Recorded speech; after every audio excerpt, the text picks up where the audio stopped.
What's up, guys? Crypto Muser here. So, just want to give you guys a quick heads up ahead of time. You know, I have a sore throat. I am very sick right now, but I'm getting this video out. And I live in Massachusetts, and I have a huge blizzard outside. So, hopefully, my internet connection keeps up, and we don't lose power during this video. But like I said, not feeling too well, and in a blizzard. So, just want to let you guys know, I do this for you guys.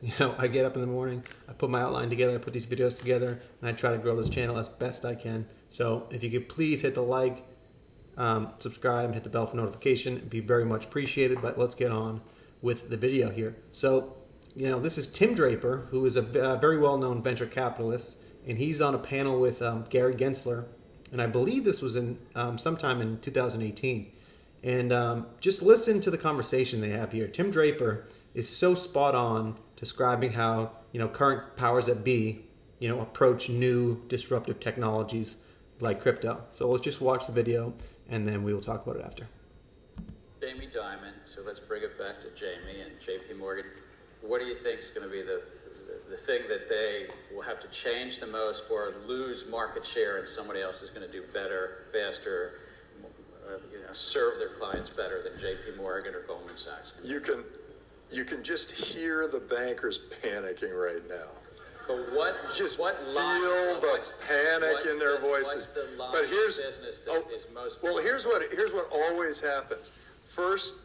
The first thing that happens is they try to go, oh, it's nothing, and they did that. I mean, that's with every new industry, every new technology comes along.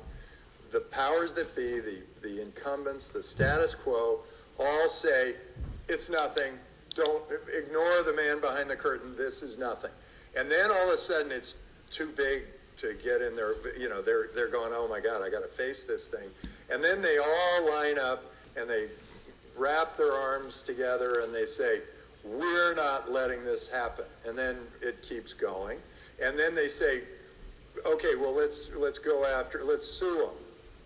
Or let's go get the government. There's another thing they do. They adopt the technology. I think. No, that's at the end. They will adopt this technology. No, this is the last thing they do. No, yeah, it's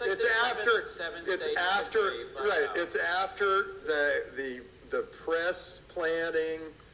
They plant the press stories. They put out lawsuits. They create as much of a fuss as possible. They try to get their government friends involved. And then they go, oh, God, this thing's happening. So how spot on was that, guys? Very spot on. And I just thought it was very interesting because, good old Gary Gensler, is now the one basically trying to stop this 300-mile-per-hour moving crypto train. And all I can say to Gary is good luck, man. Good luck. There's no way you're stopping this. And the fact that he keeps trying to, and he's coming after Ripple, and he's coming after exchanges and everything, this, like I said, this is a moving train that is not being stopped at this point. So, like I said, good luck, Gary. Moving on. So the next thing I saw was, look at this. Apple CEO, we see a lot of potential in the metaverse and are investing accordingly. Now, guys, we need to look at this, like I always say, at the bigger picture.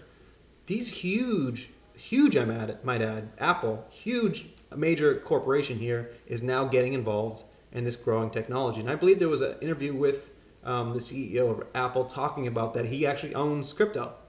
So, we keep, with the fear in the market and all this, we keep, forgetting the big picture here and that how much this is getting adopted worldwide. And, the metaverse is really, I think, going to be, and, I think crypto obviously goes hand in hand with the metaverse, but, I think the metaverse, can probably even be bigger than crypto. So the next 5 to 10 years will give people, a serious opportunity to invest in these projects. And like I said, Apple, massive corporation. So, like I said, we got to start looking at the big picture in all this. So along those same lines, in this other tweet I saw, we all know who this guy is, right? So LeBron James, NBA star LeBron James, has signed a partnership deal with Crypto.com. So one of the biggest athletes in the world now is signing a partnership with one of the biggest crypto exchanges in the world.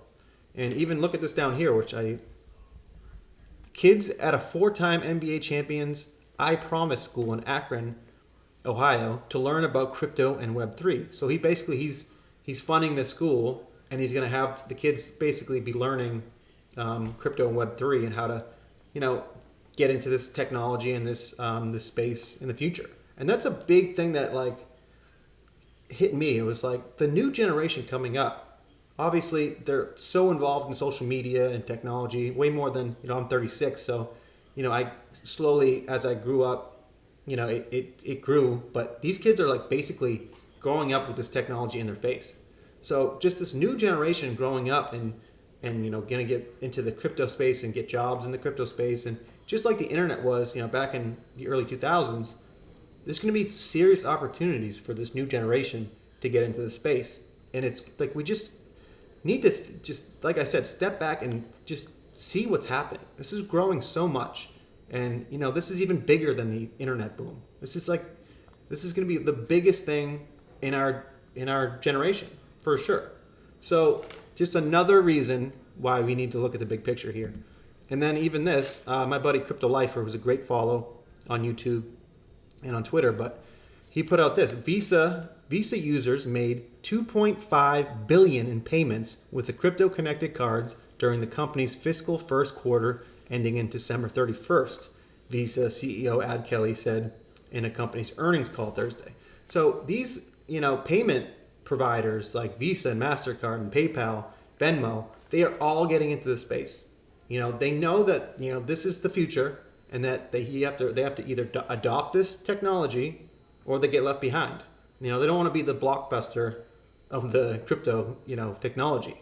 So you're going to see more and more of this, and it's just along those same lines that I've been saying in the last two tweets I showed you. This is getting adopted quicker and quicker. Like, look where we were a year and a half ago. Yeah, we didn't have these big corporations getting involved. We didn't have Apple and Visa and MasterCard and, you know, BlackRock, one of the biggest asset managers in the world. Like, this is growing so fast, and I think we always just look at short-term price action in this market and don't look at the big picture a lot. And, you know, people are just, you know, basically using crypto trying to be this get rich quick scheme.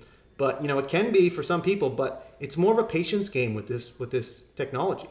We know where it's going, so it's basically put your money in the right places and just wait for it to happen, because it will happen, guys. You know, stop getting scared out of the market from these, you know, FUD stories of, you know, countries banning crypto or the U.S. banning crypto. It's not going to happen, guys. They cannot ban crypto. This is happening, and it will happen in the next couple of years. And, you know, there's no stopping it at this point. So just another, going on to my next tweet. So I think everybody knows who Dave Portnoy is. He's the CEO of Barstool Sports. So a couple months back, he bought some Bitcoin and Chainlink, I believe, and like a week later, he sold it at a loss because it went down like 15%. And he got scared out, and everybody was making fun of him on Twitter, calling him lettuce hands and all this stuff.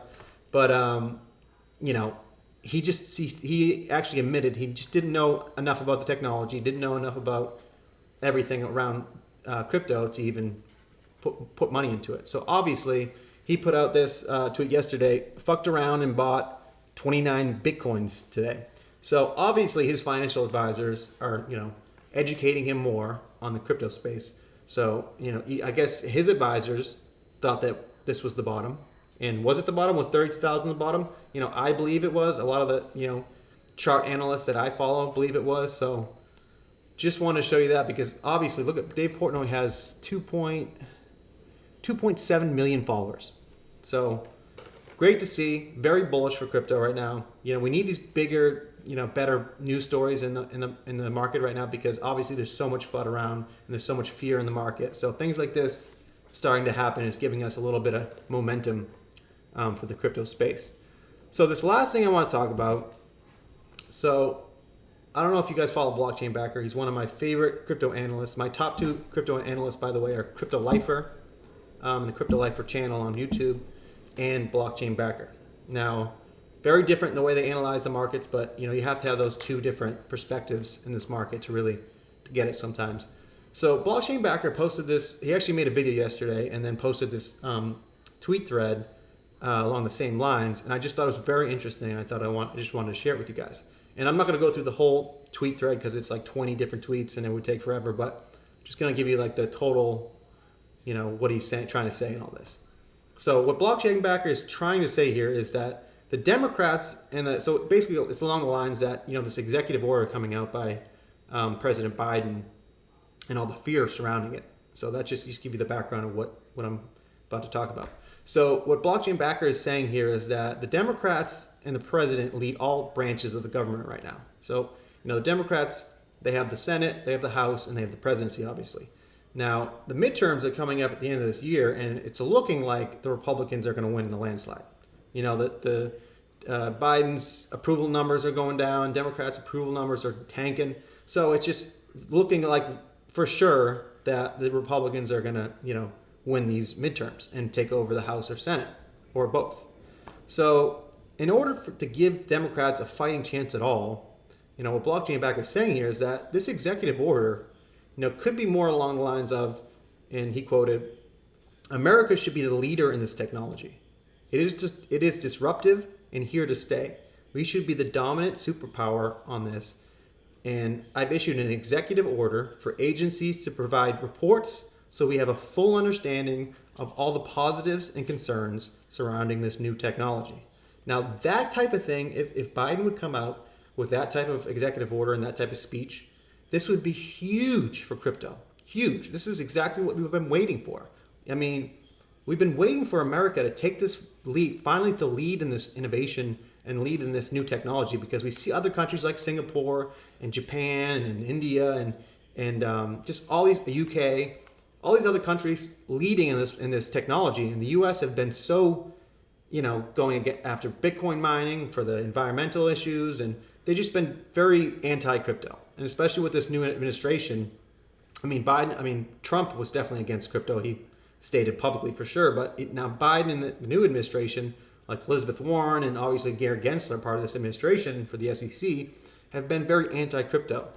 So if you think about it, think of the big picture of this. If Biden would come out with something positive on this, right, and with this executive order, and actually, give some hope and give people in crypto a reason to vote for them in the midterm, saying that we're trying to lead in this innovation, in this new technology, and we want all the government agencies to get together and come out with some real guidelines. And he also said that he wanted it to be more in line with other countries like UK and Japan, and they all believe that XRP and all these other cryptos are not securities.